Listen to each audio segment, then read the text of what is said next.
Probably.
Hello.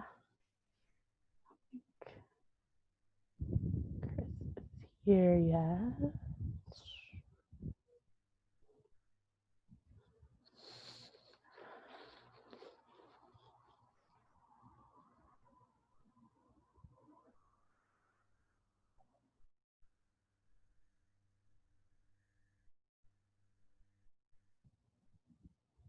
I'll give him a few minutes.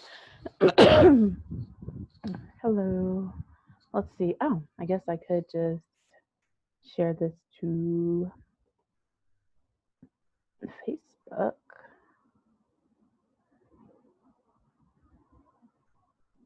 Did I press the right thing?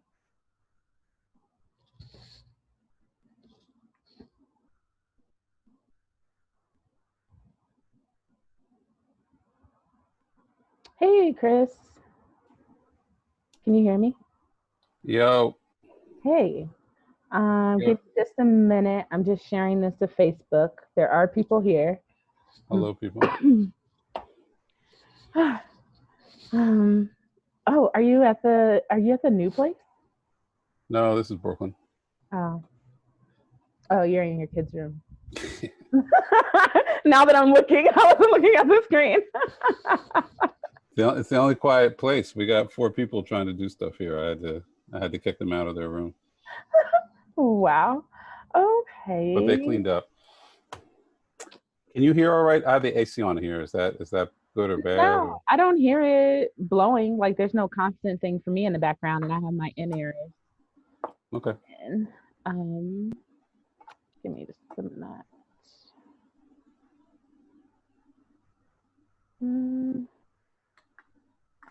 Great.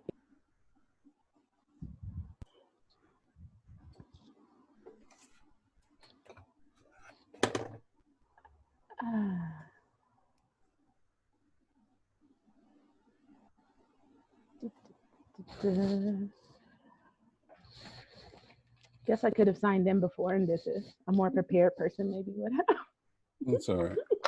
I'm going to check and see if I got my COVID test back while you do that. When did you have to take one? I took one Monday. I'm just going to see my parents this weekend, so everyone's getting tested beforehand. Oh, but that's I smart. haven't gotten results. Yeah. Where are they at? They're in Philly, but everyone's going to drive up to upstate New York. I do not have any test results. Damn, how long is this going to take? I got tested Monday afternoon. I'm going to try this one more time. Where did you go to? I'm going to start They have like a big outdoor, it seems like, there were like army guys there. So I'm guessing it's like federal government free testing site deep in Brooklyn, like in East New York. So we went out there. It was actually pretty smooth. Like we like made an appointment. There was no line. Like we got in and out pretty easily. So that was actually pretty good. But now it's taken a few days at least to get the results. On Twitter, everybody has like been sharing different places in their city that get faster results. Yeah. Those are the ones that they say are supposed to go fast, are the ones ran by the government. Yeah. Okay, let's see.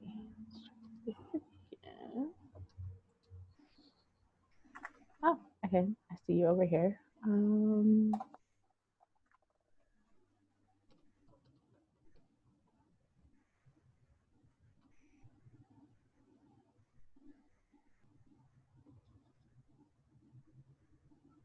Okay. Okay, now we should be good. Okay. So I guess I have a little bit of a bio I'll start off with. Okay. Give me just a minute. Okay, I went somewhere. Well, thank you for joining me, Chris. I got some things. Thank you for joining me. This is Skeleton Podcasting 3. This is Chris Morrow. He is the co-founder and CEO of Loudspeakers Network, home of hit podcasts like The Read, Brilliant Idiots, Insecurity, and The Combat Jack Show. Loudspeakers is currently producing 14 shows and averages an audience of over 4 million a month. Chris Morrow is also the co-creator of the award-winning podcast Mogul, and he is also the co-author of 6 New York Times best-selling books. Does that cover most of what you do? I don't know, but it sounded pretty good, so I'll take it. I was like, okay. He's a person that works. That's what Chris Morrow is. Okay, so most people always want you to start with like, Combat Jack. There was a radio show, it turned into a podcast and that sort of thing. But one thing that isn't talked about and kind of was brought up to me, like just something that I was thinking about when Jazz passed, was what podcast kind of existed between like the Combat Jack starting and then like the Read, really popping off LSN. Like what were the podcasts in between there?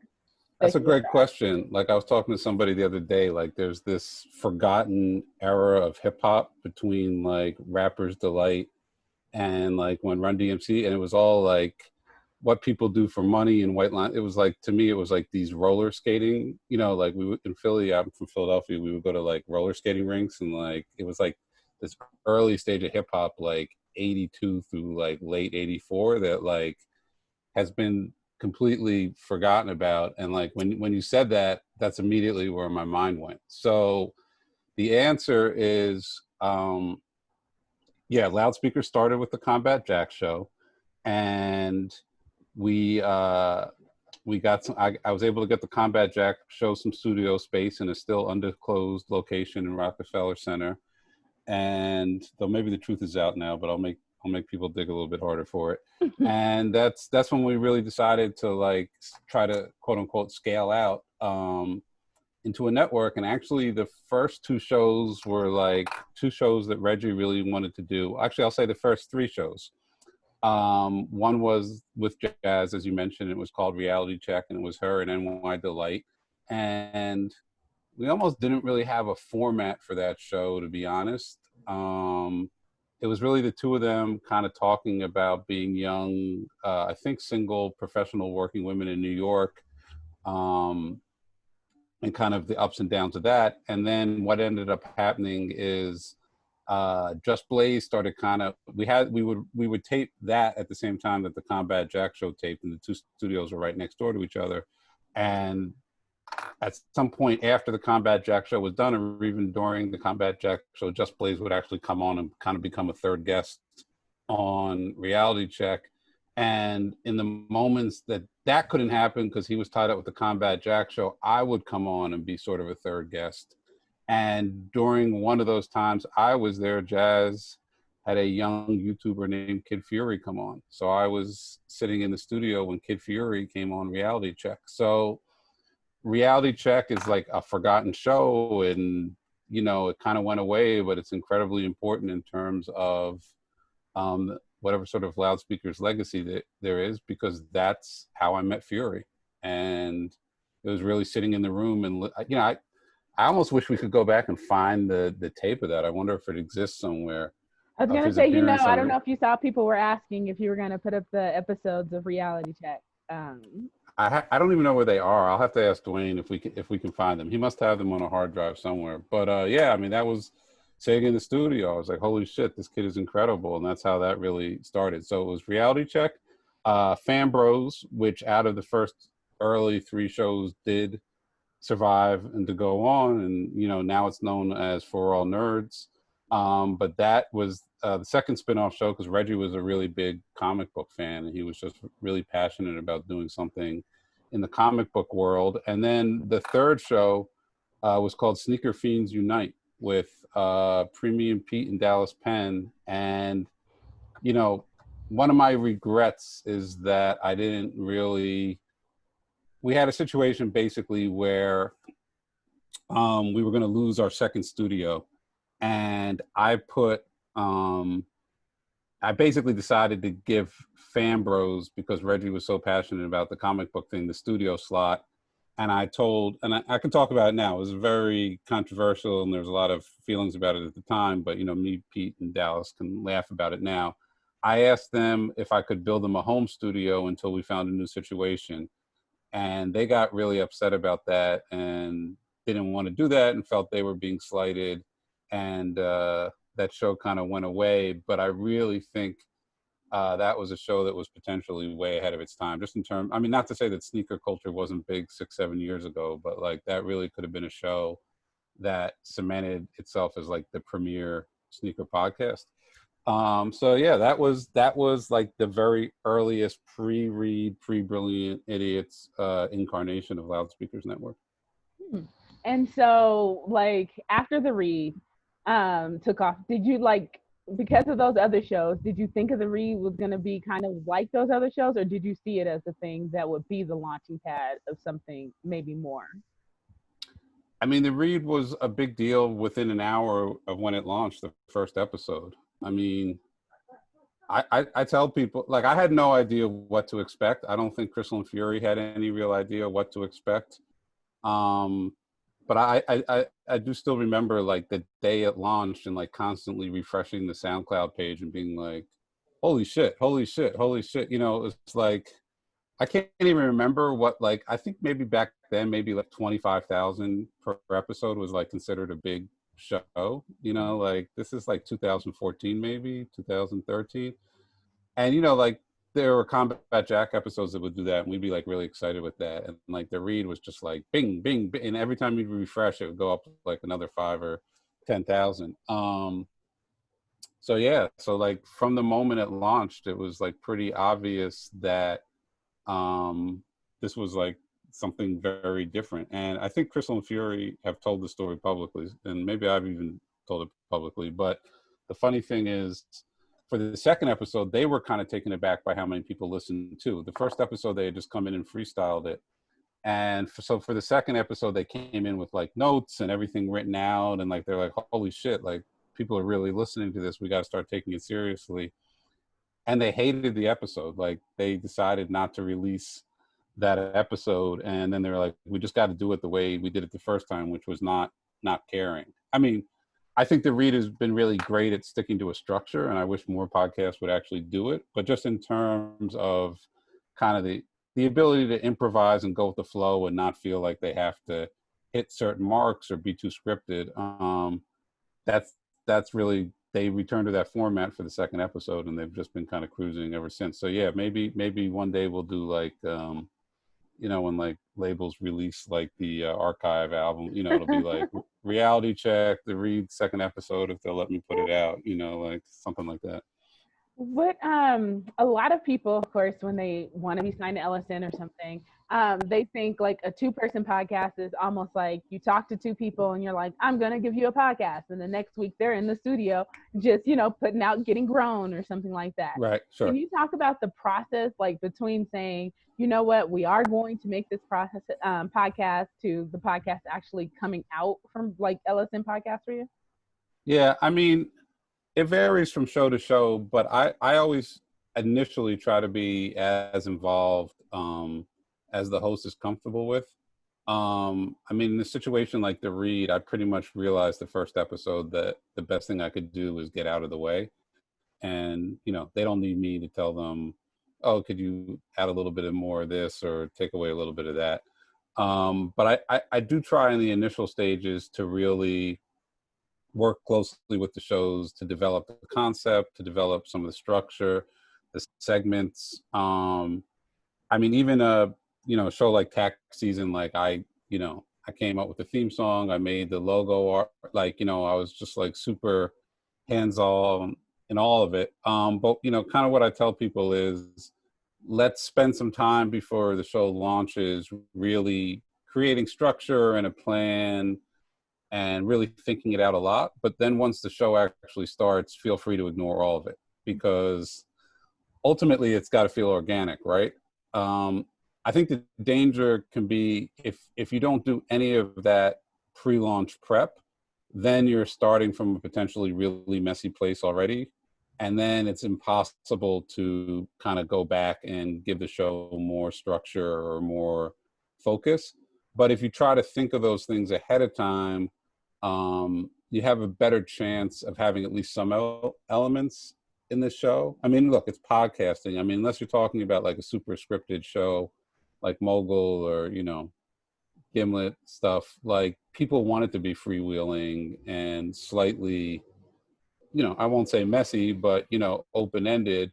But at the same time, like, I don't think you ever want to give, you know, two hosts just like a mic and hit the record button and say, just do whatever you want for the next 2 hours. Because unless they're pros who have spent a lot of time in the stand-up comedian world or the improv world or the radio world and kind of have a natural sense of, where to cut and transition, you're going to get a pretty kind of runaway train. So I just like to kind of at first create a little bit of potential structure, but ultimately, I think the hosts have to kind of follow whatever's, the most interesting to them in the moment. I listened to a few episodes that you did before this, and on Premium Pete earlier this year, you mentioned how with LSN, you do produce some of the shows, but some of the shows is more someone's giving you an RSS feed, or like they're doing the show and you're just kind of hosting it Sure. on LSN and doing something else with that. Can you Yeah. talk about that versus the other shows, like the process of like working with somebody, or those kind of shows? Yeah. I mean, that's something I think, that's the ability we've had to be essentially kind of like a mom and pop shop in the space still, where we can kind of fit there's not one blueprint that we have to follow, right? So in some cases we can be super hands-on, in other cases we can be more of like a distributor and a sales agent and something of that nature. I am noticing across the board with the bigger players in the space, there's way more emphasis now on what they call O&A, and I actually just learned what that meant like a month ago, and I should have known what it meant a long time ago. Owned and operated, like that's what the big boys want now. They're not interested in just like distributing. And then there's a separate ecosystem of smaller networks or sales forces that are fine basically just doing that. But I think the bigger players, the Spotify's, the iHearts, probably soon the Apples, like they want to control the whole thing. And I think a lot of that is because, look, when we started, nobody cared about IP and podcasting because who cared? None of this stuff was worth anything. And now that's the name of the game. So I think for a lot of these places, like the IP is where they think they're ultimately going to make the money. They don't, the sales might even start to become a little second. Yeah, I mean, if you have a show that's doing 500,000, then obviously you want the revenue from that too. But I think for a lot of these places, they're much more concerned with owning the the content. So the idea of like just distributing something isn't even that sexy to them. Mm. Mhm. Whereas I feel like a few years ago they might have been open to that, and now it's like Sure. not at And all. there are exceptions. I mean, I think the Rogan deal at Spotify, there was no IP involved in that. That was just like a straight distribution deal. Depending on who you ask, maybe the Budden deal was or wasn't.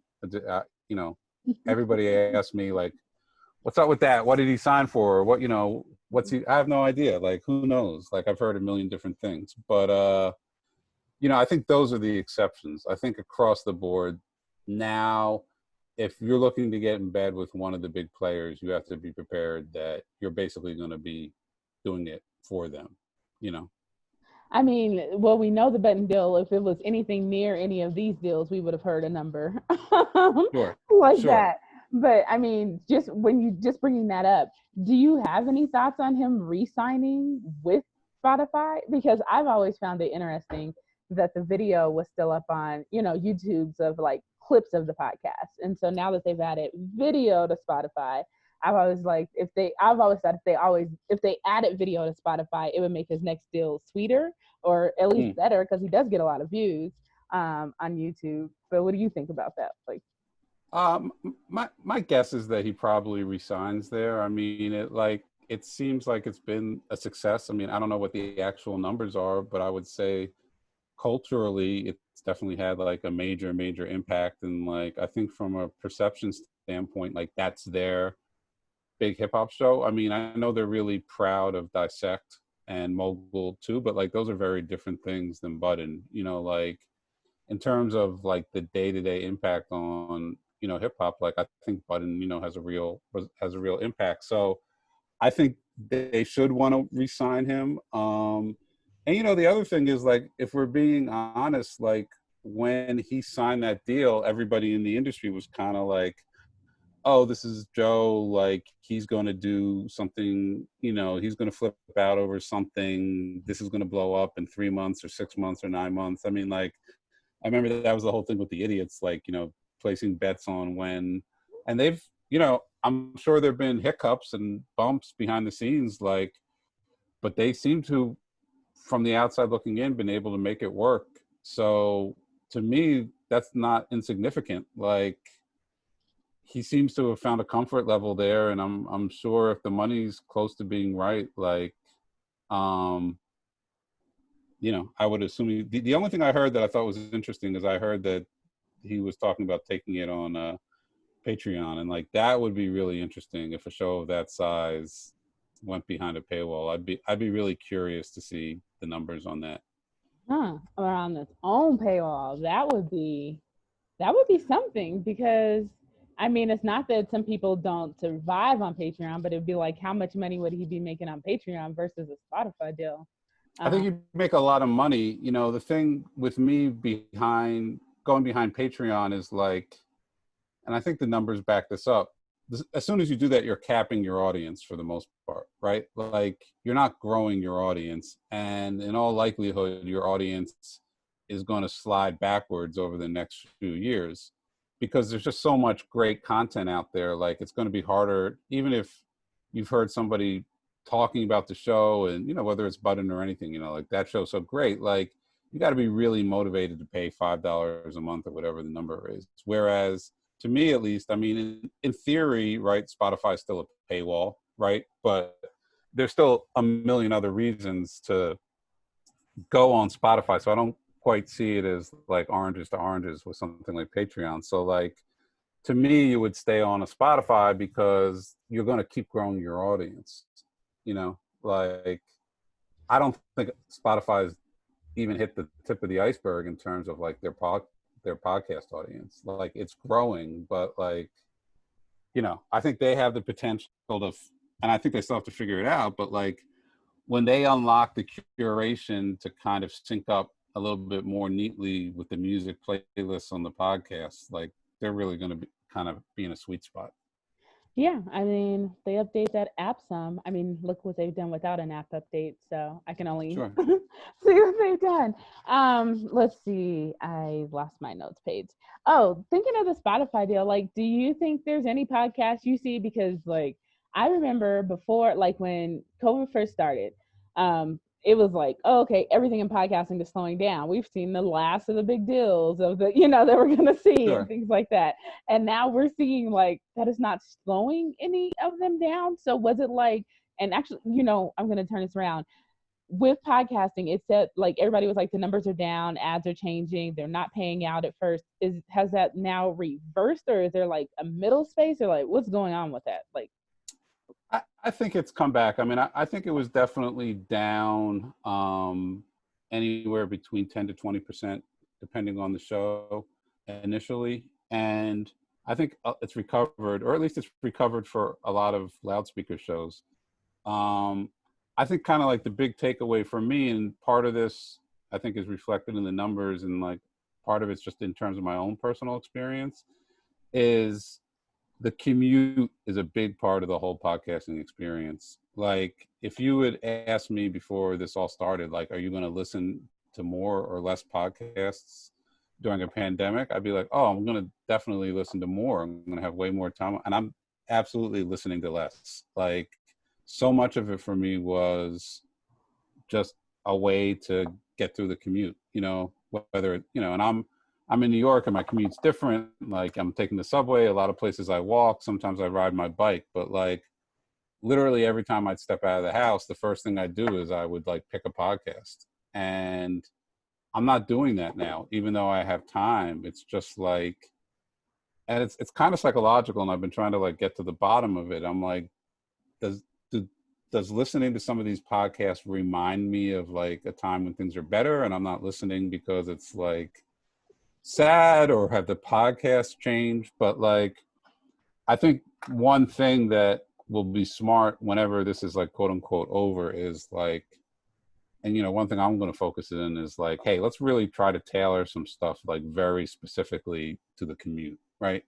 And obviously a commute from a place in Brooklyn is different from a commute in upper Manhattan, which is different from a commute in LA, which is different from a commute in Dallas. But like whatever that sweet spot is for a commute, like that's I think what you want to start to focus on, because I think a lot of people, that's how they consume podcasts, is on that commute. And I think that's for me the big takeaway from all of this.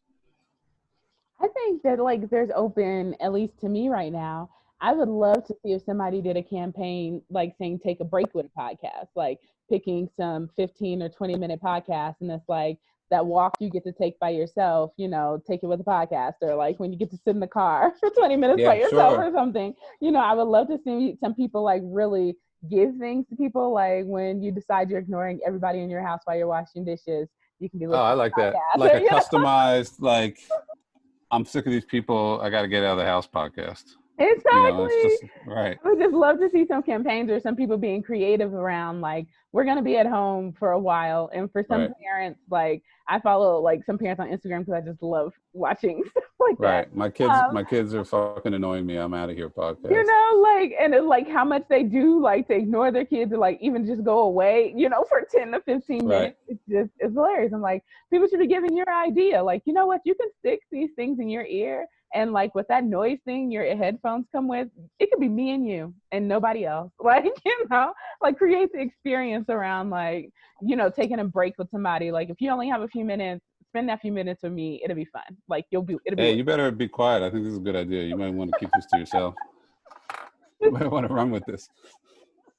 I Don't have don't give like it all four away. things. Like, oh my gosh, we should have a private conversation. There's Right. Stop a talking. lot going on. But going from that, I wanted to like I've always like for different people, I've talked about the process of like when the first season I think of Mogul was being made, and I visited New York, and like you had took me to one of the meetings where they were going over like the scripting of the episodes, and listening and giving feedback and all of that. And that kind of really opened my mind to when some people are creating a podcast, it's not them recording and even with the script, just somebody editing it after that, that like somebody's going in and listening and then re-editing and listening again. like with Mogul and like the episodes that have been done, can you talk about how many times like an episode is edited, or like how much time is put towards each episode? Because I think a lot of people don't think about the time that it takes in making. I mean, it's a TV show, you know, like it was a writer's room, and you know, each script will get revised 5 times, 6 times. You know, it now, you know, I think for Gimlet, now that they're under Spotify, like one of the challenges is going to be like, can they afford to be that, you know, let's call it precious, right? Like they really put a lot into the making of those shows.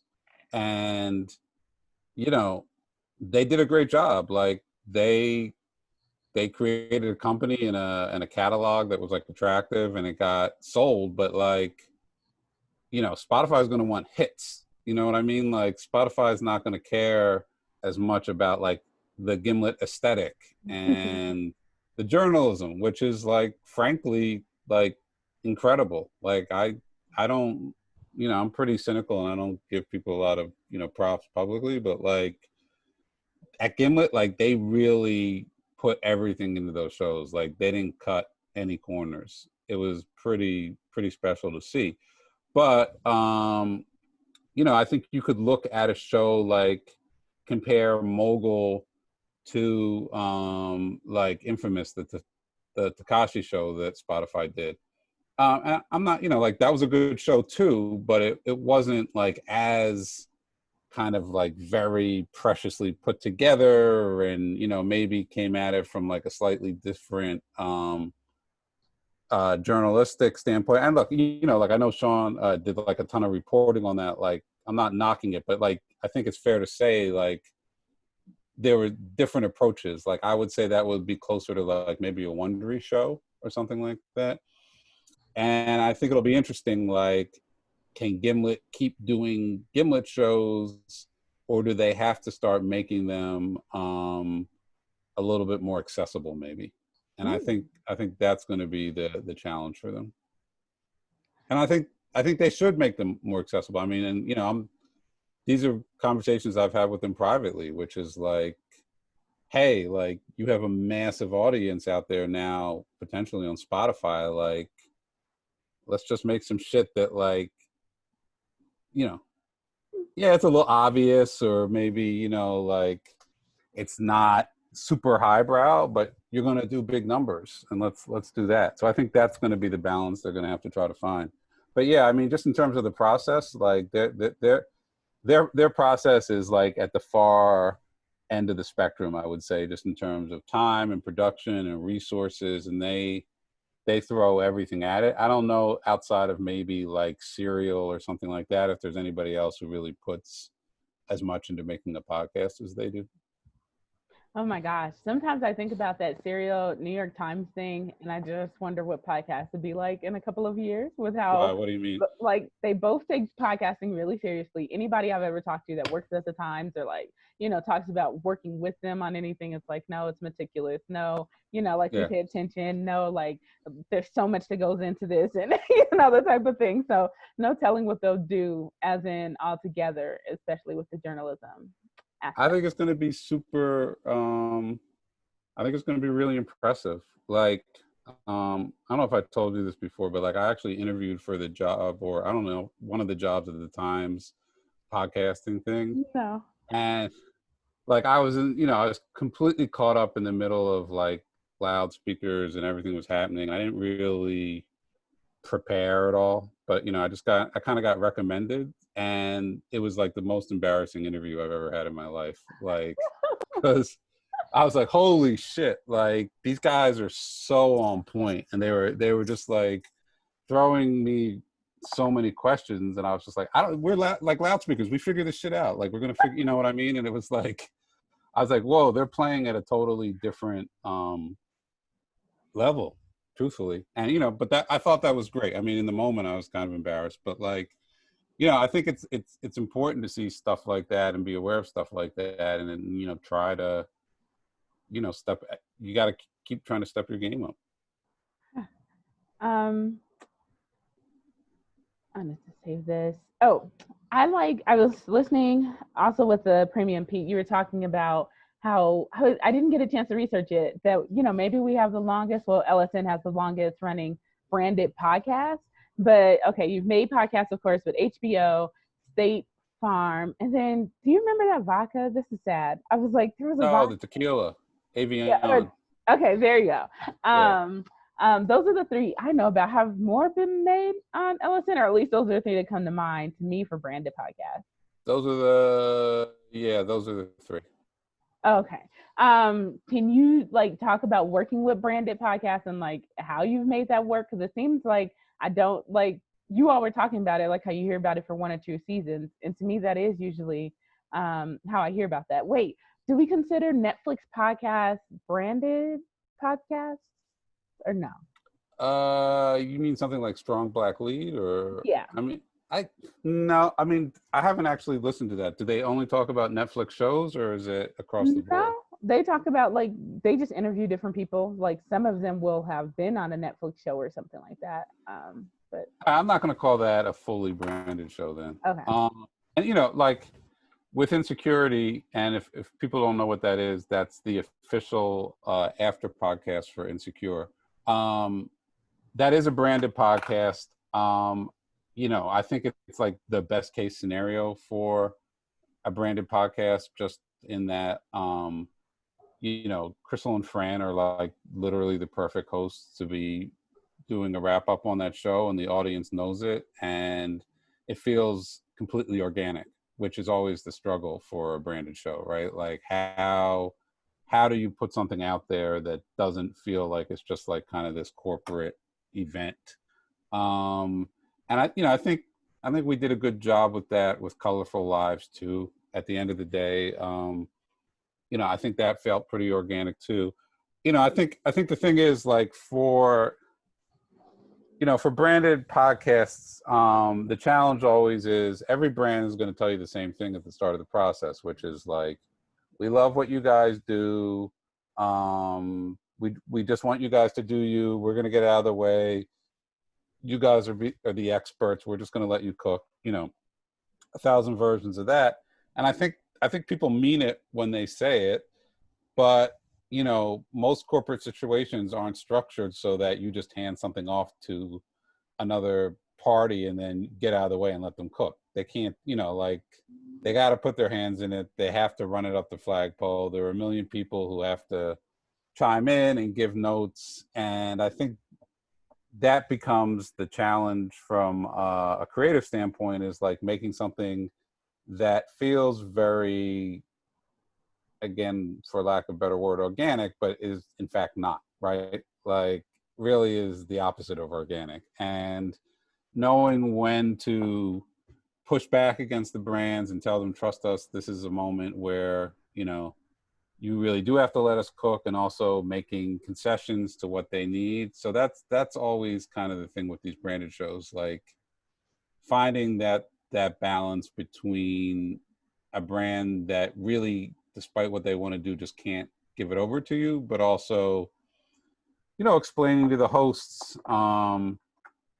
hey, like, the checks are always nice with branded podcasts, but with that is going to come a lot of notes and a lot of restrictions, and say that, so like, we're all going to have to kind of make some concessions. So I think that's always what we're trying to figure out with that. Okay. And like, to me, or at least from my side of things, Yeah. everything has been about relationships.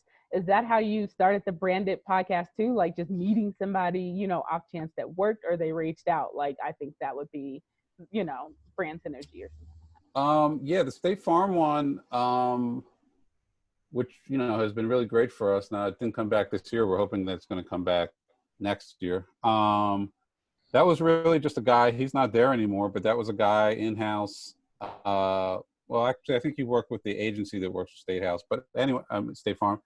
He was a huge Combat Jack and Taxstone fan, and he like literally just hit me up on Twitter or LinkedIn or something like that, and was just like, "Hey, man, I love what you guys do. We're trying to come up with this thing in-house. Is there any way we could work on this?" And I remember, like, I met him at a like All Bomb Pain in like Midtown, and like we just kind of sat there in Midtown and had coffee, and like and like it just happened that organically.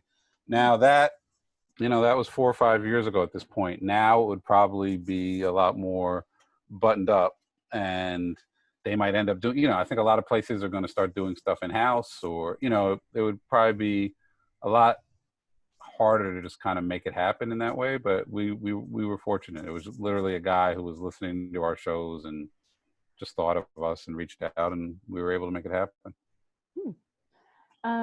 Let's see. I don't know if you watched the Benani one, which is my last scale up, but he said conversations with you are how he got really into podcasting.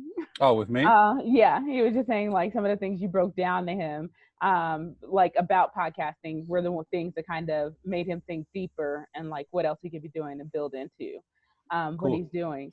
I feel like you do that a lot, but I guess to me, I'm somewhat on the inside.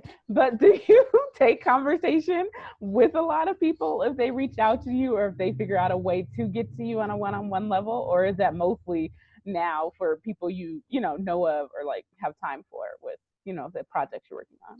Nah, I try to talk to as many people as I can, and I try to be as transparent as I can. And I don't, I feel bad because a lot of people do hit me up, and I just can't get back to everybody. And forget about what I might be able to share with them. I'm sure there's somebody that I've never responded to who probably had like a really great idea for me, and I'm missing out on that too. But I also, it took me a long time to kind of break into the game, so to speak. Like I didn't really feel like I kind of gotten established till like my mid 30s to late 30s, so like, there was like 10 years, I would say, of having this sense of being like on the outside looking into something. And, there weren't even podcasts. I'm not talking about podcasts specifically, but just sort of like the media space in general. And,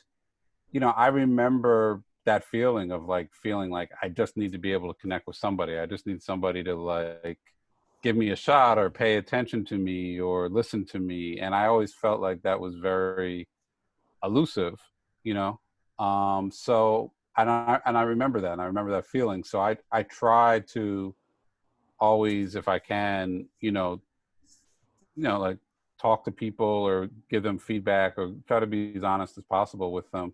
And look, there might be somebody out there who's hearing this or hears about it who'd be like, what is he talking about? Like I hit that guy 10 times on, and he never got back to me. It's like I can't, I'm trying, but like I do try to, speak to as many people as possible. And, the other thing is, I think, I've talked to you about this too, is like, I still have a hard time believing that anybody's listening to any of this stuff in the first place, so like, I'm like, why would you care what I think? Right. Like I'm trying to figure this shit out. Right. So, and, I remember Fury saying to me, like, Chris, you don't understand. Like, people really like look at loudspeakers and see it as a Def Jam Records or something. Like, you've got to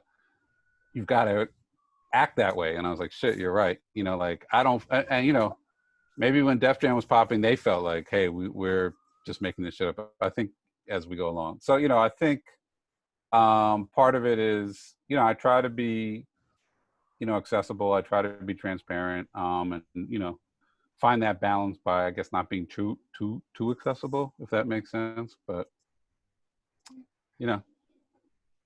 I agree with Fury. Just so we are things, I'm always pushing you to. Yeah, do sure. something. No, you're right. You're right. That's more bigger boss, or just saying this is who you are. Yeah. Let's see. Many want to be signed to LSN. I mean, I read all the IG DMs that you'll never read, and all that kind of thing.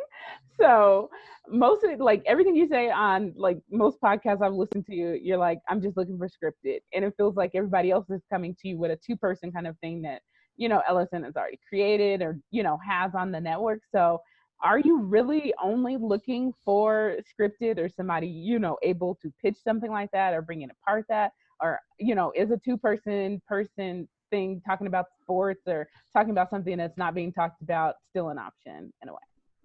I mean, it's always an option, but it's getting harder, to tell you the truth. Like, there's just so many, you know, that's the irony, right? Like, when we started, it was like, wouldn't it be great if there were just like 2 or 3 shows like this that didn't sound like so white and so NPR, and, you know, like, and we did that, you know, like, it happened, and that's incredible. But now there are a lot of shows, and you know, it's kind of back to this thing I've been saying since the beginning. Like, if you just really want to do it, and you have like this burning passion to just do a show with your friend where you talk about what's happened on social media or stuff and you say in the news, you should do it, you know? And maybe something will happen, or maybe something it'll, you know, pop. But like, in terms of whether it's loudspeakers or any other kind of established network at this point, it's going to be tough. And it's not just tough, you know, for those sort of shows. What's becoming tough now is like hey, let's have a celeb interview another celeb show, right? Mm-hmm. That's saturated. Like, who's going to listen to that now? You know, so I think the quote unquote regular people like have already gotten their wake up call, and next is the celebs are going to get their wake up call. Like, hey, just because you're a celeb and, oh, you know this guy, and, oh, I'm going to have, you know, like, every conversation is like, oh, I'm going to invite this person, I'm going to get that person as the first guest. And it's like, is anyone going to really give a shit at this point? You know, like, even if you're coming with a like celeb based show, like, you really got to get like A plus people, or you're going to have to find like an interesting twist to put on it. Because even that type of show, to me, I'm just like, I got a million to choose from. So, you know, I say scripted not to be kind of a pain in the ass, but like, to me, that's really the one spot left where you could stand out, you know, and you could kind of separate yourself from the pack. Otherwise, and look, you know, somebody out there probably has like a super, super creative idea, who's not a celebrity and doesn't have a big online following. And like, I hope you send it to me, and I hope I read the email and we make it. But like, it's really going to have to be a very unique, smart, interesting, different approach, because right now it's just flooded. Agreed. So, do you have any opinions on Amazon and like how they're getting into it? Because it feels like they're coming with this second wave of Audible podcasts, like the celebrity way. And then they're putting podcasts in the music app, you know, at some point or whatever. Um, do you like, when you heard about that, like, does any of it make you interested? Like, kind of how it doesn't make me, how we heard about Spotify, it was like, okay. But when I'm hearing about all this stuff from Amazon, it feels like, I mean, they have some stuff. I know of some stuff. I can't say what it is, but like, I know of some stuff that's coming, and it certainly sounds really interesting. And but at the same time, Amazon. This isn't the first time that Amazon's kind of like walked into the room with a lot of swagger and been like, "We're taking over podcasting, and there's nothing you can do to stop us." And you guys have, and you know, I've been in rooms where literally the guy at the time from Amazon said just that, like, everything you guys are talking about is irrelevant. I have the emails and listening, you know, patterns of, you know, 400 million people, and I'm going to start sending them an email every month, you know, and it's going to be perfectly catered based on algorithms, and we're just going to wipe all you guys off the map. And like, I was like, oh shit, like, they're going to do it. And then it didn't happen. I don't know why it didn't happen, but it hasn't happened. So like, but when he said it, I believed him. I was like, I guess that makes sense. So, you know, I think uh-oh, did I freeze? just to back that up again, I'm just going by my personal experience. I watch stuff on Amazon Prime. I always try to watch it somewhere else first for some reason. I don't know why. Like, I'm like, it's not on Netflix. It's not on HBO Go. It's not on Hulu. Oh, it's on Amazon. And then I'm kind of like, yeah, all right, I'll watch it. And then it's fine. And I'm like, oh, why did I care that it's on Amazon? It's completely fine. So I think, you know, there's going to be a degree of that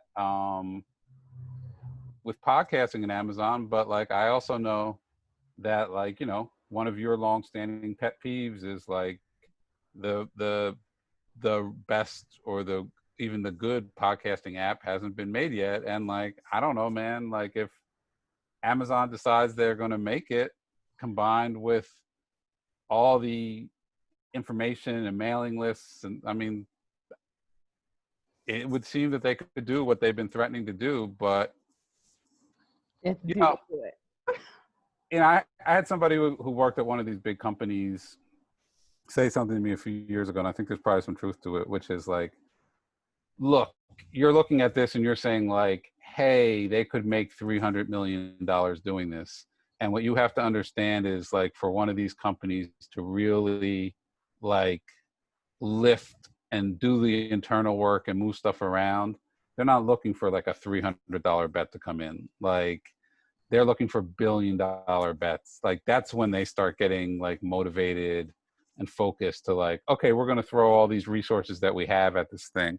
And he's like, it's just not there yet for some of these companies, you know? So like, you and I could look at Amazon and say like, oh my God, they could totally, you know, there's still this vacuum because that app hasn't been made yet and they have all this content. But like, I just don't know if internally they look at it when they analyze it and say, okay, now it's worth us to really, because, you know, people thought Google was going to do it, you You know, like, know, that is my big, you were just saying that, and that's what I was going to bring up. Like, you know, I thought Google, because you go to me, I'm like, you go to Google to find most podcasts, like, you go to Google sure, somewhere else. So I'm like, why wouldn't Google, like, have a page where you, if you Google podcasts, like, Google Podcasts comes up first as, like, or curated podcasts come up. And I was like, if Amazon does do a podcast page, if Amazon does do some podcast charts, or, you know, like puts any sort of effort in that I thought Google was going to do, it's no telling that they couldn't make an impression into the space. So I guess it's just really a matter of what they end up doing. But to me, it doesn't like, I did believe in Google. Like even today, I deleted Google Podcasts from my phone because they right. took the black section down or whatever. It said I think they're amplify. taking the whole thing down. They sent some Oh, email out. I didn't even read it, to be I didn't honest, but even, like, I don't know if I yeah, got, so I was just like, they took that down. They haven't added any like more, there's like 4 black podcasts they've had involved in their sections like since forever. So I'm like, you have somebody that curates the page. He's reached out to me. So I know that there's somebody that whose job to do that. So like, how is it that I can't get a job, but you all will pay someone look, no shade, to like right. do nothing for Google? Like nobody is thinking like we could be like 10% of creative and actually do something. And so no. If Well, Amazon comes I the same way think as Google, I just want you to know the only thing will stop me from dragging them online is a job that says I cannot. So I just want there you go. I don't know if that's how you're going to get it, but okay.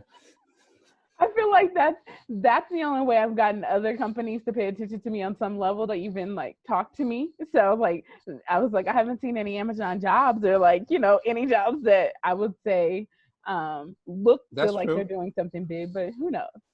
I knew So a guy who got a job like for some, he was like, he was actually a philosophy student, but he was like a computer genius, and he like broke into some Israeli something, you know, like some super secure site, and then told them about it, and they ended up hiring him for like a ton of money just because, I mean, he like dropped out of school and everything. So it's kind of like the same thing. Like, hey, I'm showing you guys where you're weak. Now, now hire me to shore it up. and nobody knows. That's like how I've gotten basically every app I've gotten in podcasting. I mean, is that not how I got the LSN? Is that I I kept telling guess, is that what you people, did? You tell me my shit. I have so hey, much I don't weak know stuff I why can't you even not tell. doing this. Like I'd be like, hey, you all should be posting this. Hey, you all should be doing this. Hey, you know, there's this thing. Like make yourself known. So we'll see. But you Right. know, maybe somebody will swoop me up before then. Who knows? Who knows? Okay. Okay. Um, but like no, I just is there any other I was trying to think of any other podcast deals or that I would talk about. Or any That have happened recently. what did you think about the Nah. whole Stitcher Pandora thing? Did you feel like that was gonna it made me think like Stitcher has like wasn't Stitcher the whole earwolf thing? Sure. and then there was like a wolf something else. Like it's just so many names have Wolf, gone. right? That was like their more specific comedy. I mean, it was like mid-roll Earwolf becomes Stitcher, which is now Pandora slash Sirius XM slash SoundCloud. I think maybe even I'm not Yeah, sure. they got that investment in SoundCloud. There's a lot going on. I think it's good. I mean, you know, I think it's well, it's good and bad. I mean, it's bad that I wouldn't call like Stitcher a little guy, but like compared to the Apples and Spotify's, they were relatively little operation. And I think obviously Scripps looked at it and said like, we don't know how we're going to compete for the next 10 years.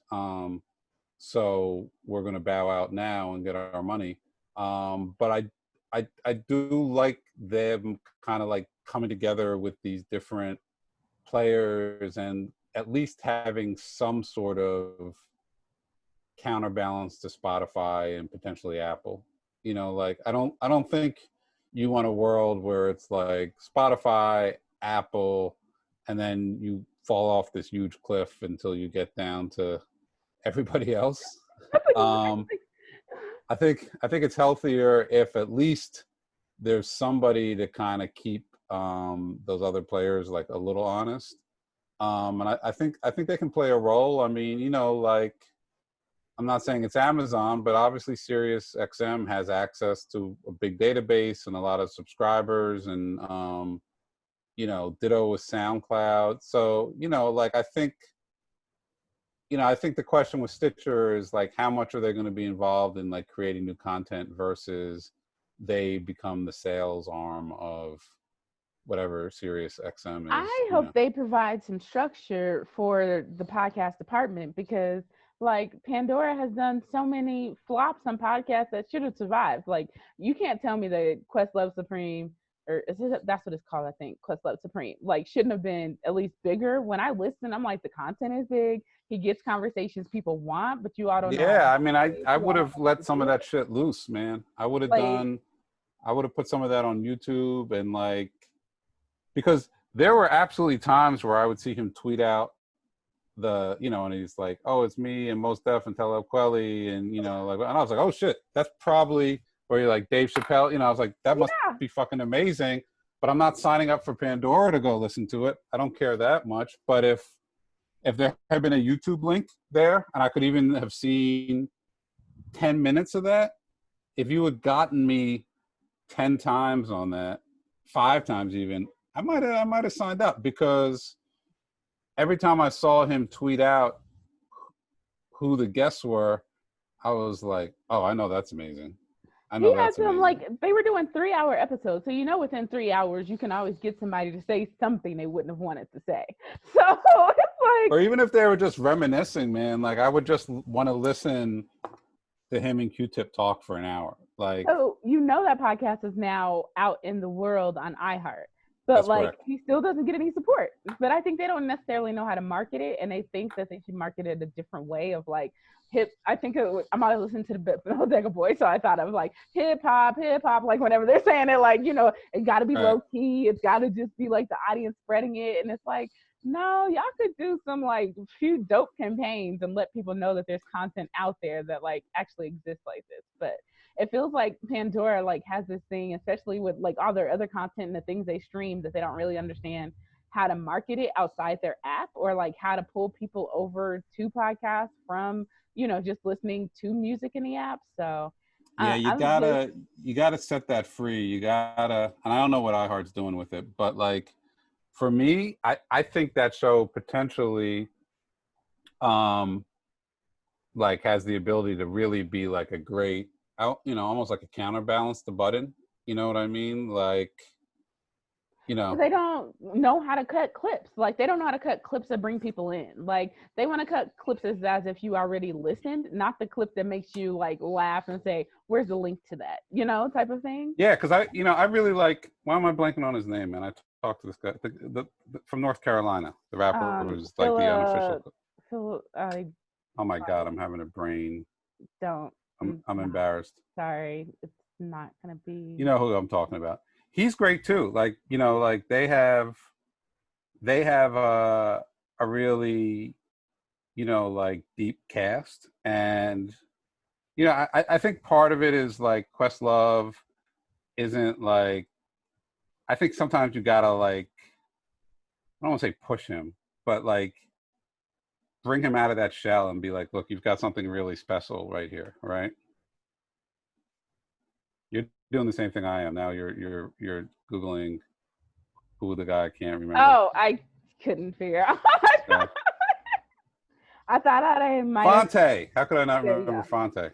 Fonte is on the show. I think Fonte is great. Well, I mean, because of old Twitter, I can't necessarily say that. But he does exist and he does make content. To go along with things. Oh, I did want to, since we're about an hour in, go to some of the questions people submitted to see if you had any answers. Give me just a thing. Okay. Oh, there was one thing before I go to this. On Premium Pete, you talked about YouTube when we were talking about YouTube before. How do you feel about, like, say a podcast is starting now, or been going on for a few months or whatever, about doing Right. audio and video? Or do you feel like it should just be audio, or do you have any feelings on that? My personal feeling is I prefer audio only with maybe some select YouTube clips. I know most artists don't feel like that and they really want to get to the video quickly. And I understand that. I mean, there's something about seeing it that seems to like energize the artists, and obviously, like a big part of the audience too. But from a business standpoint, like I just always go back to the fact that like CPMs are way higher in audio than they are in video. So I would always try to like have my core audience with a higher CPM because, now obviously look, there are more people on YouTube. YouTube's a way bigger community than podcasting. So you could argue and say, yeah, but like you're going to get, and if you look at a lot of the shows, like, yeah, their YouTube numbers are usually very robust, but what are you making from that? And are you migrating your audience to a platform that you're going to get paid less? And I also worry that at some point, like everyone's double dipping in terms of the ads right now, right? Like they're including their podcast, quote unquote, podcast ads in the YouTube, and YouTube's letting it slide and then putting their own shit on top of it. But at some point, YouTube might say, hey, you can't keep those ads in the show anymore. You got to cut all those ads out or else we're taking this down. And now you've just brought your audience to, this platform where like in good times CPMs are like 2 and 3 and 4. And, I don't chase the YouTube stuff that much, but every day you hear people complaining like, hey, they brought this down and, my check got caught, like, whereas in podcasting, like it's consistent, like it's been able to maintain pretty consistent CPM numbers. So like that's kind of my thing. Like, I don't want to call YouTube like fool's gold, but I'd also be careful chasing it. I would always try to like create a really strong audio only base and then venture out into YouTube. And it is like an interesting thing. Like also just like I'll look at the Brilliant Idiot comments on SoundCloud and then read the YouTube comments, and it seems like it's two completely separate audiences too, which always interests me. Hmm. Okay, so let's see. Getting into the Q&A that some people submitted with their questions. I mean, with their RSVP. Let's see. I've been podcasting for 5 years, but I feel I've started to hit a plateau in my reach. What is the best way to keep rising in listenership? Well, I think you got to try to.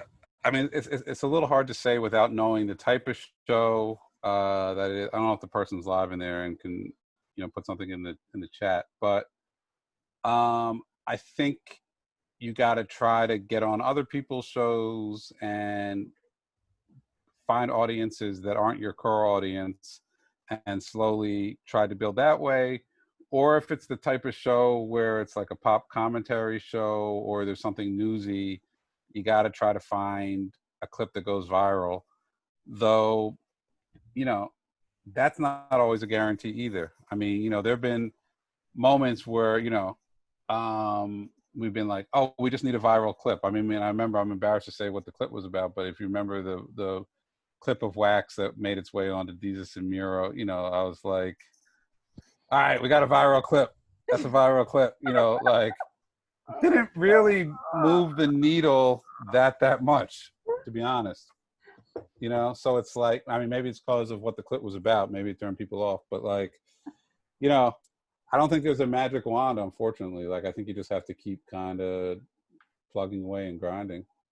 I do then think, I mean, to me, when you just said that, that's the difference, because it felt like, I don't know if you saw that clip I posted of Horrible the other day, that Right, with it did City seem Girls. like, yeah, Right. that they did get more, at least listens, or, you know, people were reacting to it and going to Well, listen. maybe that's one that's going to go. You know, we got to see. Yeah, we'll see. Let's see here. I will do another one from the RSVPs. Um, for beginners in the podcasting world, do we really need all the fancy tools? My podcast is starting, and I edit our audio and create our social content in my job professionally. I know some folks have started podcasts with little to no experience. I'm a little confused. I mean, are they asking from like a technical standpoint in terms Yeah, I of? guess they're saying, do they need the fancy tools if they have like a full-time job and they're like editing the audio and, like, you know, they're doing everything about it? Do they also need Um, to go? you don't, and I think what's one of the things with the pandemic that's been interesting is like the overall quality of every show has basically gone way down. So I don't think you need immaculate, let's say, sound or editing right now. But having said that, I would also say that one of the things like I really tried to do early with loudspeakers, and this is one of the reasons I was like sneaking people into professional studios and stuff, is like I really wanted to have great sound for loudspeakers. And I think we established that early. And I think that did help us separate ourselves from the pack a little bit. And, you know, again, it's an audio experience. It's an experience that you're listening to through headphones. You want it to sound as good as possible. So, you know, in a world where everybody is doing their podcasts on Zoom right now, you can probably get away with just using whatever you have. But I think at a certain point, it's going to be smart to refocus on really, you know, getting the best sound quality. But I don't think that has to be expensive. I mean, I think for $500, you can put together a pretty solid kit. Now, in terms of edits, like that's just something I think you can teach yourself on your own, really, and just like practice and practice and practice. And I think if you practice, you know, in one of these programs like Audacity or something, like you could get to the point where you could make, you know, really nice sounding edits. Okay, let's see. Somebody said, what's the best way to monetize? It feels like how they're asking this, they're saying like, maybe what do they need to do to monetize? I mean, the best way to monetize is to get an audience up to like a significant level. I would say, you know, north of 20,000 if possible. And there are a million people in the space right now. Everybody's offering podcast sales now. 5 years ago, there were only a handful of people doing it. Now you could literally spend 10 minutes Googling it and you're going to find a million different people trying to sell it.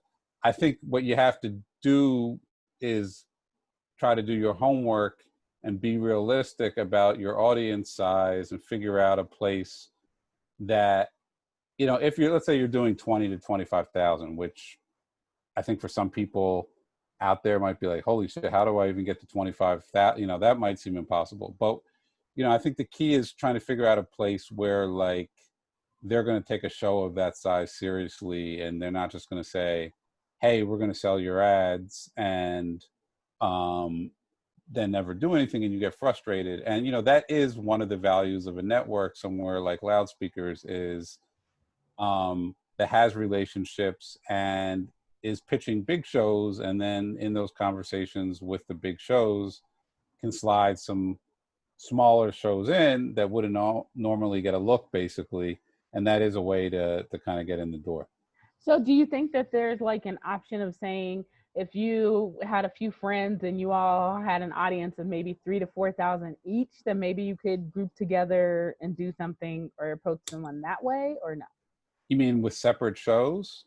Yeah, like you're not necessarily on a network, but you wouldn't mind signing a contract together for ads, like, to separate the. Yeah, I mean, for 3 or 4 thousand, like I don't So see saying any. 12,000 to total on nothing. Yeah, I mean, honestly, if I had a show like that, what I would do is I would start looking for local advertising, depending on what I think that's one area where, like, you know, we've gotten a little comfortable in the podcasting game, like going to the same kind of usual suspects in the same ad agencies and not like shaking different trees.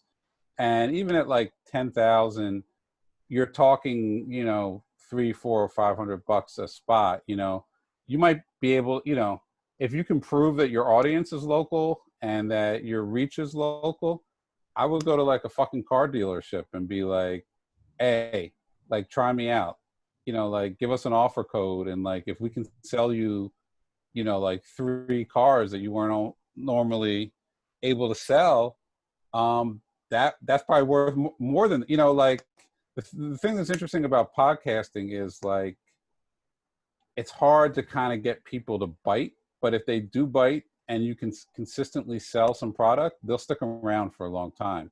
I would even And say, well, just sorry to interrupt, is like yeah, you've got restaurants that don't have a deal with DoorDash in them or that are yeah, doing their like, own delivery and say, what are we doing? Can we talk more about right.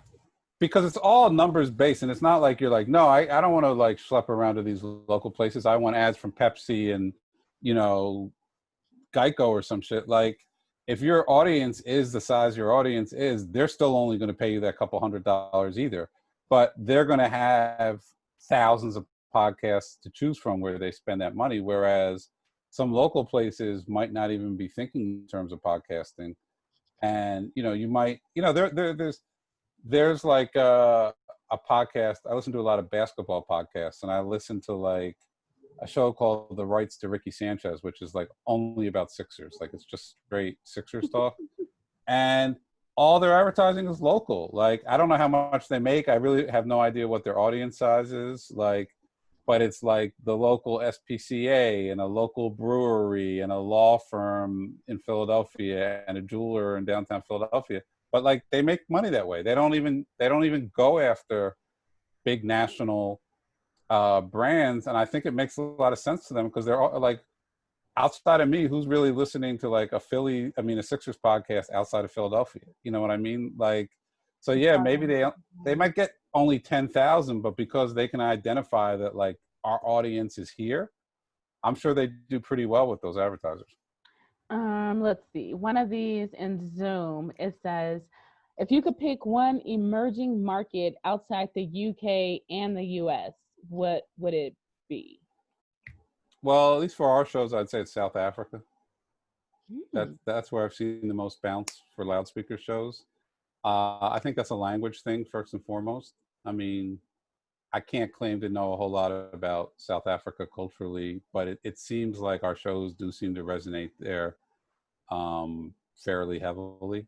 Definitely UK is number one though. Like, and London specifically, like, and I'm just talking again for loudspeakers, but like, I think I told you a lot of people said we need to open up loudspeakers London, and then I was thinking about that the other day. Said that a long time ago, and then Yeah. Shout Out London was like, we're creating things, and then all that stuff happened. Right. Now we're still waiting for more things like that. Let's see, another question, which to me kind of answers itself, but it says, what role do you think news companies like the New York Times or the LA Times, like with Chasing Cosby podcast, for example, have to play in the podcast space? Do you think they're a threat? And to me, like, my answer to that wouldn't be that they're a threat, because that's like part of the podcasting space. There's production companies, making that they're like involved inside the space. But what would you say? Oh, I mean, I think they're here to stay, and I think their role is just going to get bigger and bigger. And I mean, look, I don't know, like, internally, like New York Times revenue, but like from an outsider perspective, like the Daily is like the most popping thing they have, right? You know what I mean? Like, and the fact that they bought Serial must mean they're making some money, because we know that the newspaper industry is way down. So the fact that they like actually decide to invest all that money, like obviously the future of newspapers is digital anyway. So it just seems that it's a natural that more and more newspapers are going to get more heavily involved in podcasting. So I don't see it going away. I think it's just more a question of like how big does it become? To me. And then you have like the LA Times has, I don't know, it's like, is Asian enough or something? Like they're, expanding podcasts and not just doing white podcasts per se. So to me, it's like that's what I like. I hope that they or make sure that the background of the podcast are POC also, and it's not just the front of the podcast as some people. Well, I mean, you have like what still processing on the Times, right? Like, I don't know how that does numbers wise, but they're I certainly think the committed to. episodes make the top episode list. Yeah. So I mean, look, you know, I think I said that on the thing the other day that we were on. Like, these companies aren't gonna support, POC podcasting because like they're super altruistic and like they'll try to cover their asses when Twitter's on fire like it was a couple of weeks ago. But the real reason they're going to do it is because they're going to think they make money. You know what I mean? So like if still processing does well and is bringing in revenue, they're going to do more shows like it. I mean, it's just, that's what it is. And obviously I think it makes sense, but that's going to be the real kind of tell, right? Like, are they seeing money? This is one that kind of reminds me, like, it could be a luminary question.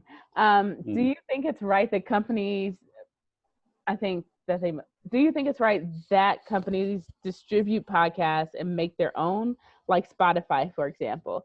Do you think it's right that they make podcasts themselves and distribute hundreds of thousands of other podcasts too?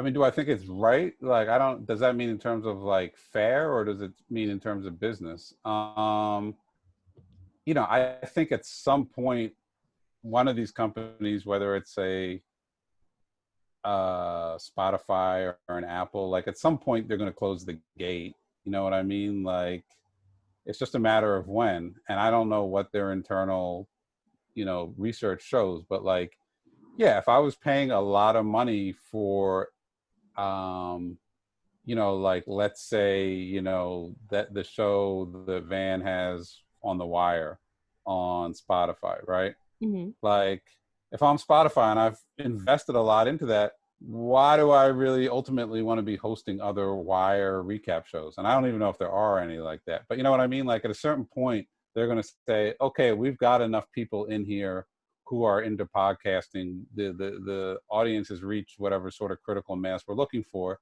Now the gate comes down and we're just having Spotify shows on here. So all these people are going to listen to owned and operated Spotify shows. I mean, I just don't see how it can play out any other way. And then what'll happen is they'll become like this separate platform, and it could be SoundCloud, it could be some platform that hasn't even existed yet, where like everyone who got kicked out of the castle is gonna reform, and and then that'll be the new wild west. And then those top shows, a certain amount of shows will emerge out of that world, and then they'll get picked off by another big boy who might not, and it'll just keep recycling like that. But yeah, I don't see why ultimately Spotify will want to have competitors on their platform to shows that they've invested money in. You don't feel like that? You feel like they'll make enough podcasts to create that gap enough that you would tune in to their like 50 to 100 podcasts? Because look at how much they have to do to get This American Life in the app. Like, you need those people, almost listening to go listen. I mean, you might not pull the gate down. You might. I mean, what are there right now? Probably 400,000 to 500,000 podcasts on Apple. You know what I mean? Like, Spotify curates a little bit more, so maybe Spotify is not the best example, but like, you could cut down 50% and there's still going to be a ton of content on there. You know what I mean? I just, it hasn't happened yet. And I think it's just because these companies don't think they've gotten the audience to the place where they want the overall podcasting audience to be, but I can't see it not happening or some version of it not happening in 10 years. Okay, let's see. I was just seeing if there was anything on Facebook. Oh, there was a question that said, have you ever thought of expanding loudspeakers overseas or doing overseas shows? Yeah, absolutely. Like London for sure. I would, I would love to do something in London. It was, somebody was telling me that, a company like Loudspeakers like has a reputation in London that might even be like stronger than it is in America, just because, I think it's true of a lot of cultural stuff. Like when it's coming from one place and you're digesting it somewhere else, the passion can even be a little bit stronger because it represents more than just a podcast. It's like tapping into this American experience. So, yeah, I'd love to do it, but I think if I did it, I'd have to be smart and partner with somebody on the ground over there because, I can't walk into London and have my finger on the pulse of what's happening on London. I'd be lying to myself if I did that. But like, if there was somebody over there who did fit that bill and like wanted to partner up, I'd 1,000% be open to it. Let's see.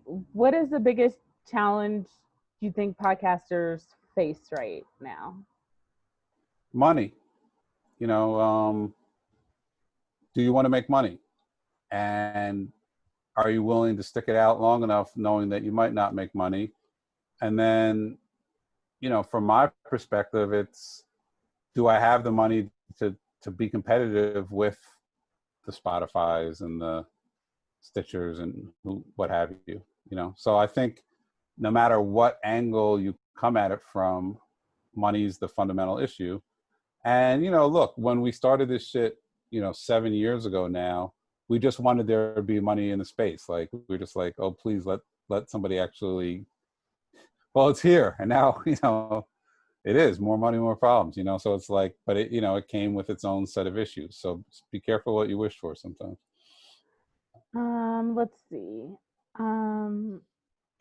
What is the ownership structure for most of the podcasts that are on LSN? Everyone's different. I can't get into each one, but suffice to say, you will not see Loudspeakers getting dragged on Twitter over IP issues the way some other places have. Suffice to say, I think all Loudspeakers feel pretty good about their ownership of the podcast. I'll leave it at that. Okay. Apart from LSN, what podcasting company inspires you or excites you right now?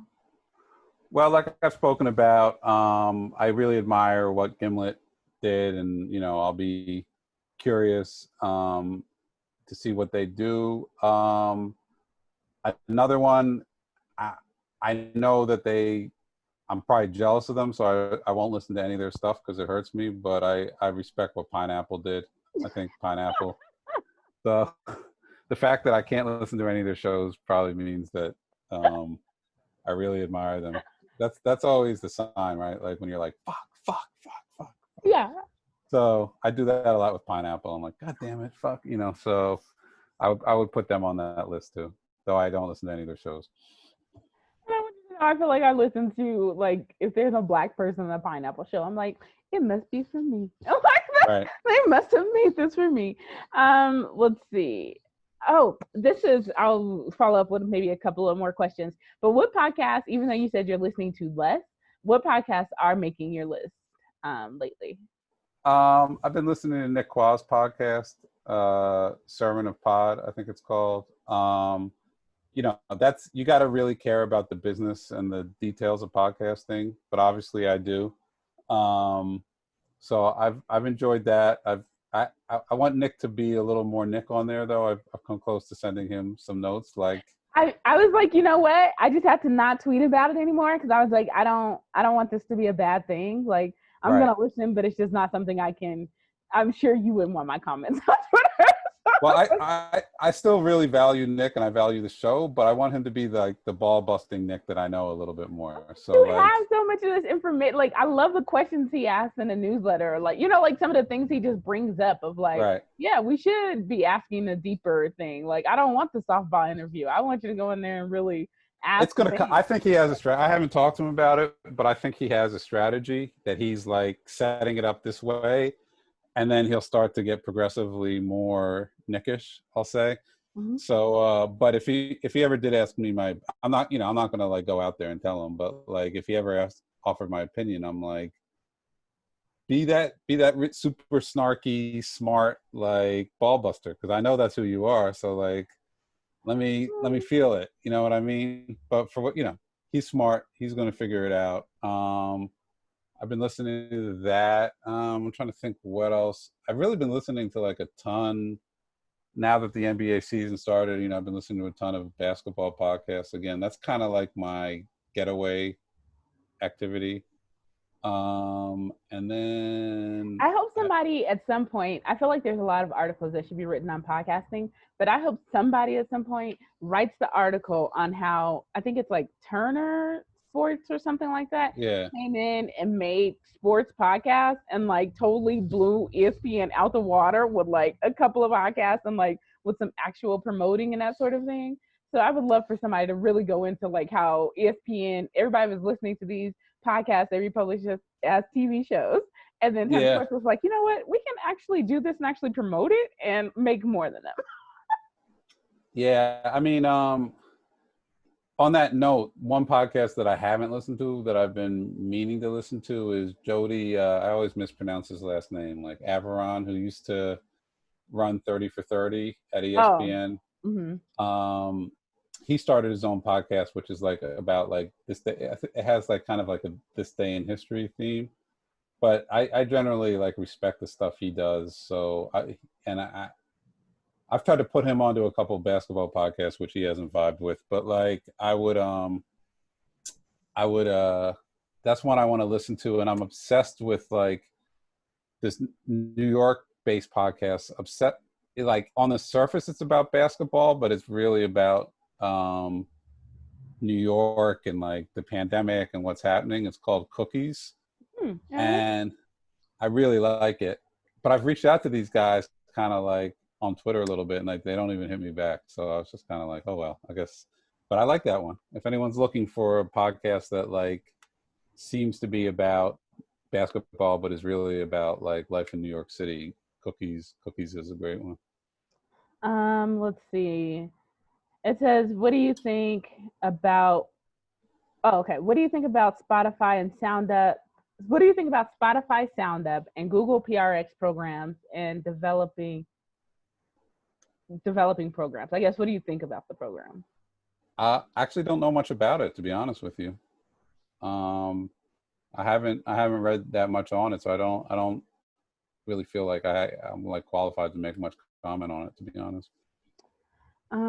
There was somebody that does, I want to say it's long distance radio is what the podcast is called. But if you look long distance up, I retweeted her the other day. She talked about that. She was one of the cohorts of the first Google podcast PRX thing. And she was just talking about like, the program and being in it. So people that have been in the programs have talked online. So that's something to search up. And if you at me on Twitter, if you're on there, I should be able to maybe what is it? those things.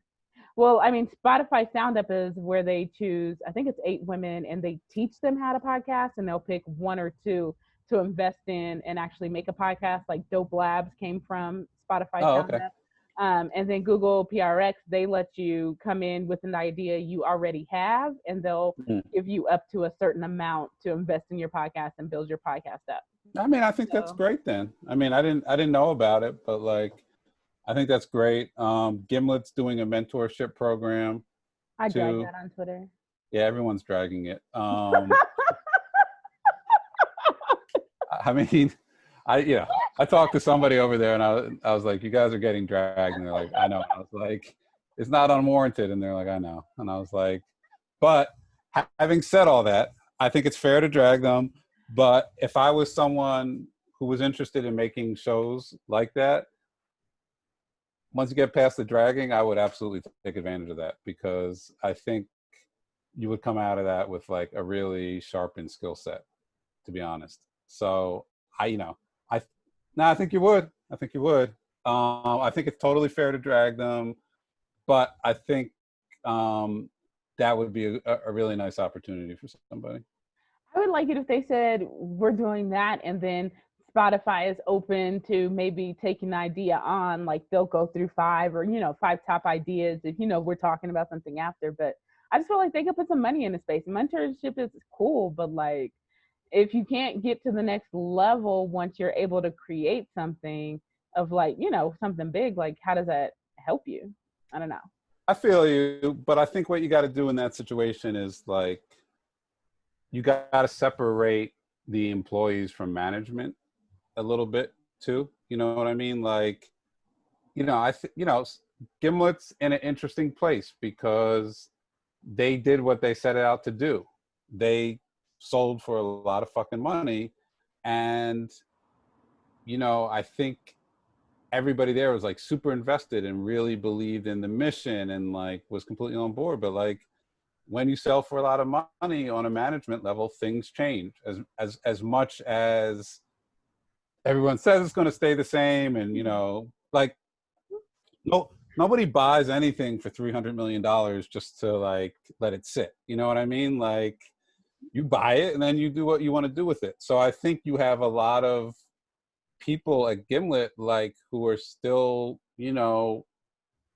idealistic and want to make shows the way they've been making them, and are operating from like a good place, and now they're part of like this bigger thing, and there's always going to be like growing pains with that. I'm not trying to make excuses for them, but like honestly, like, yeah, could they be doing more? Yeah. Should they be doing more? Yeah. But at the same time, like if I was 22 years old and like there was a chance to go into Gimlet and like really learn something, I would jump at that, because the truth of the matter is, for me, at a much later stage in the game, like part of the reason I did Mogul is like I wanted to learn. You know what I mean? Like, and I felt like I got a real education. Like I tell people, like working on Mogul was like going to Harvard of that sort of podcasting. Like I really picked up some skills that I don't think I would have had otherwise. And like I think all the beefs that people have are like legitimate, but like at the same time, like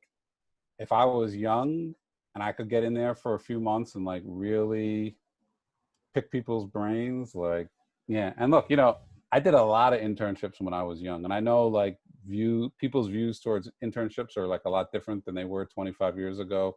And I think they're seen as like, more exploitive, but like I got a lot out of the internships I did. I got to be honest. So like, you got to bust your ass. And, I think the problem with internships is when they tend to go to the people who can afford to be interns, if that makes sense. You know what I mean? That those like free internships are, you're not. like, hey, I'm free and it's cool. And like, my parents are going to pay for this apartment in Brooklyn, and like, I can grab it because I have the ability to grab it. And like, that's always the tricky thing. Like, what do you do when someone doesn't have the ability to like essentially take a job because they can't afford to, have that apartment or have that. So I think you got to be careful, because it in the past, those internships have gone to those people who can essentially afford to work for free. So, but if there's a way that you can do it and, sharpen that skill set, I would still recommend it.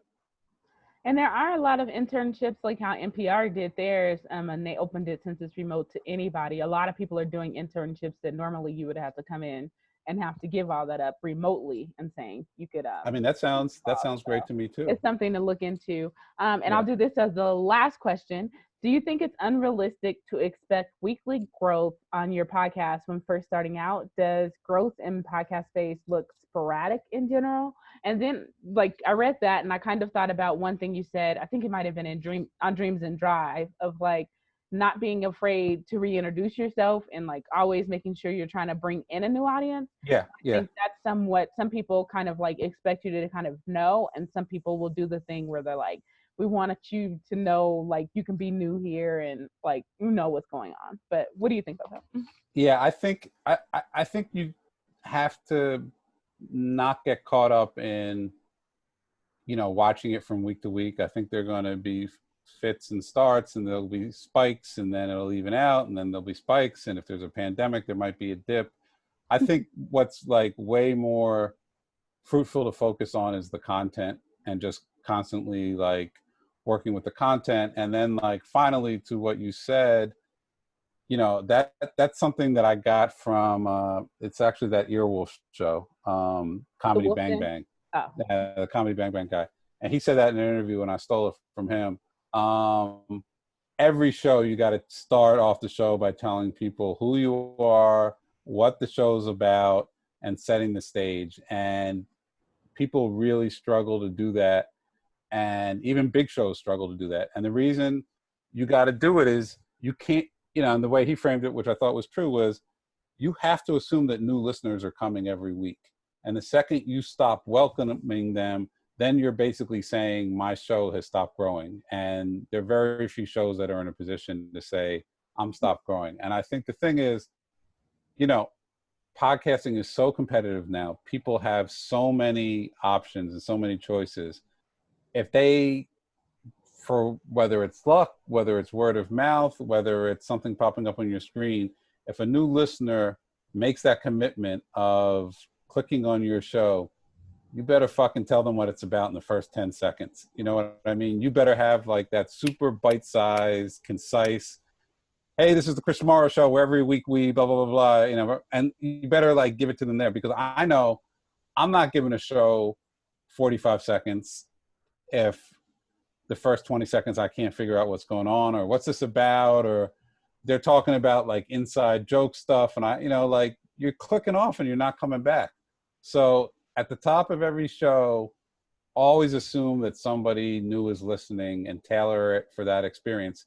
And the thing is, the existing audience isn't going to resent you for it. The existing audience isn't going to be like, why are they doing that again?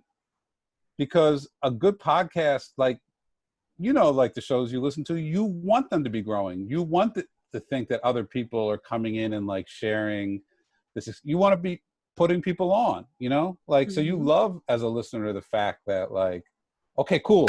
Here's some new people who are part of the tribe now, essentially, right? I like it when they mention that. A lot of people don't do that. And I'm like, I like it when you tell me you got 100 listens last week, or, something like that.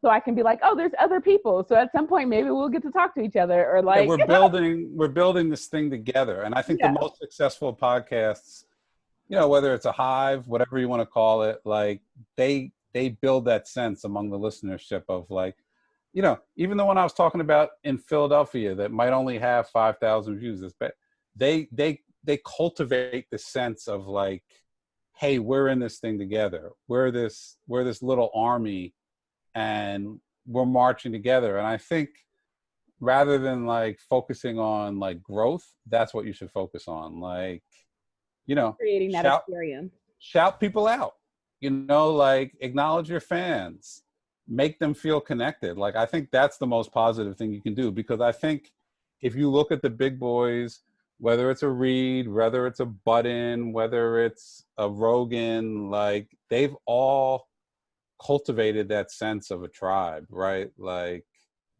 their audience is locked in, and that's an audience that's not going anywhere. You know what I mean? Like any one of those hosts, like the show could keep going more pop and more pop and more pop and more pop. And if something happened, right, and one of those shows got canceled, whatever, the fuck happens to people, like that core audience isn't going anywhere. You know what I mean? Like, and that's what you want. That's what you want. You want a totally committed core audience. So that would always be my focus on, like, how do I make people feel like this is a shared experience and we're doing this thing together? Okay, well, thank you for joining me, Chris. Was there anything that you wanted to say that we didn't cover, like that came up or anything? Nah, I feel like I just ran my mouth for like the last hour. So, well, this is like the kind of conversation I feel like we'd have if we were in person. Right, I mean, it's probably even worse. Exactly. But hopefully someone got something out of it. I don't know. No problem. Well, thanks for joining me. And I will put this up on YouTube in a few days or so. And I'll let you go now. All right. Good talking to you. Bye. Bye bye.